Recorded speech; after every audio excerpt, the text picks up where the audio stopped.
کئی دوست آتے ہیں، خواتین بھی آتی ہیں، یہ بڑی پریشانیاں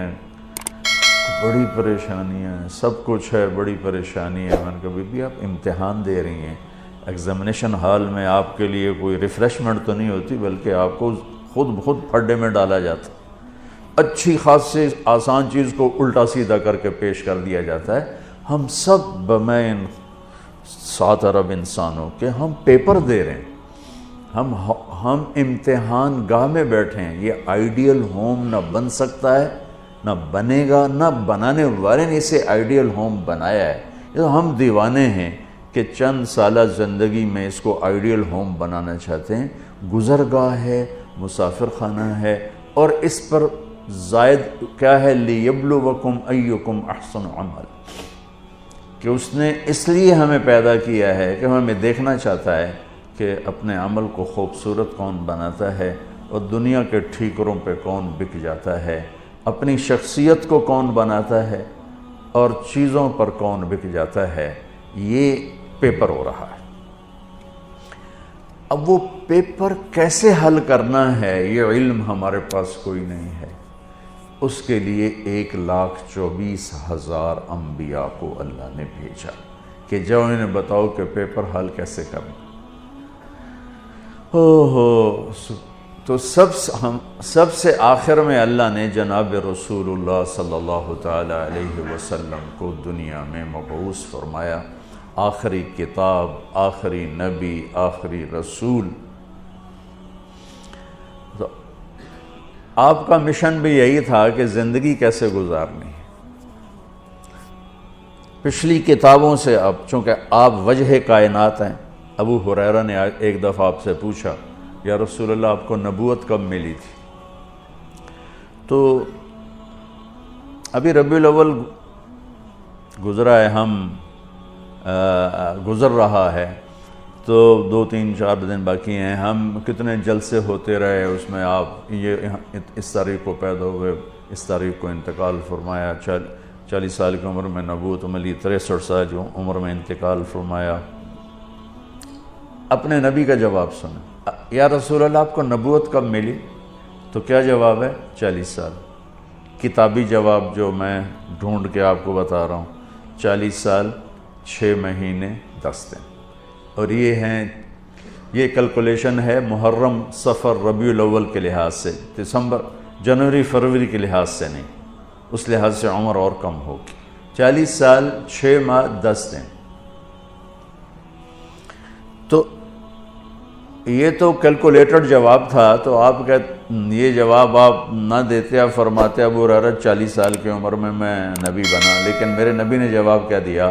کنت نبیا وان آدم بین الروح والجسد۔ ابو ہریرہ ابھی آدم کی مٹی کٹھی نہیں ہوئی تھی اور میں نبی بن چکا تھا۔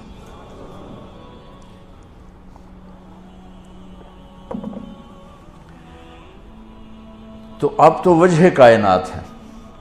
آدم علیہ السلام اور اماں حوا کا اللہ نے نکاح فرمایا، تو کہا آدم مہر ادا کرو اپنی بیگم کا۔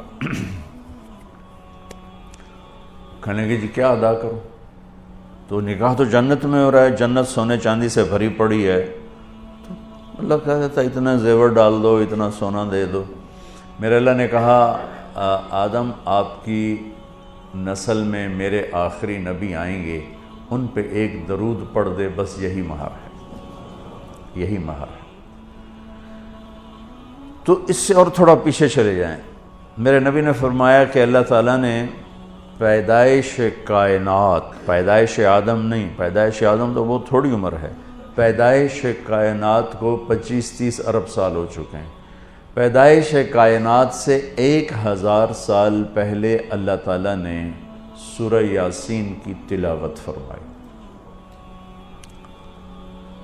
ایک حدیث اور جوڑ دوں ساتھ، میرے نبی نے فرمایا ان لی عند اللہ 10 اسماء، میرے اللہ نے 10 نام رکھے، میں محمد، احمد، ماحی، حاشر، عاقب، فاتح، خاتم، ابو القاسم، طٰہٰ، یاسین۔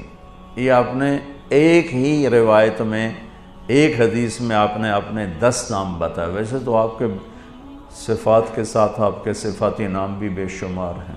جب قرآن میں چلے جائیں تو شاہد، مبشر، نذیر، داعی اللہ، سراجا منیرا، مدثر، مزمل، عزیز، رحیم، رؤوف، رحیم، حریص، عزیز، یہ سارے میرے نبی کے خوبصورت نام ہیں جو اللہ نے قرآن میں بھی پیش کیے، حدیث میں بھی ہمیں نظر آتے۔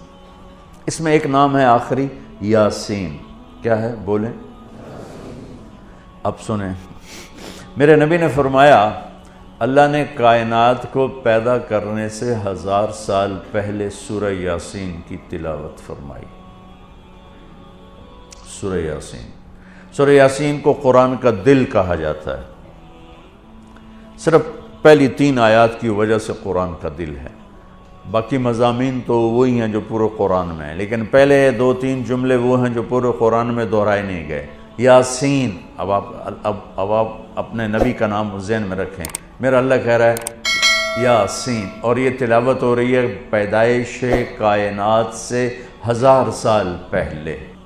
ہمارے بھاگ جاگے کہ ہمیں اللہ نے جناب رسول اللہ صلی اللہ علیہ وسلم کی امت میں پیدا فرما دیا، تو اس نے اپنے علم کامل کے ساتھ انبیاء کا سلسلہ جاری فرمایا، صرف اس ایک لِيَبْلُوَكُمْ أَيُّكُمْ أَحْسَنُ عَمَلًا، کہ تم میں اپنے عمل کو خوبصورت کون بناتا ہے اور تم میں کون اپنے عمل کو بدصورت بناتا ہے۔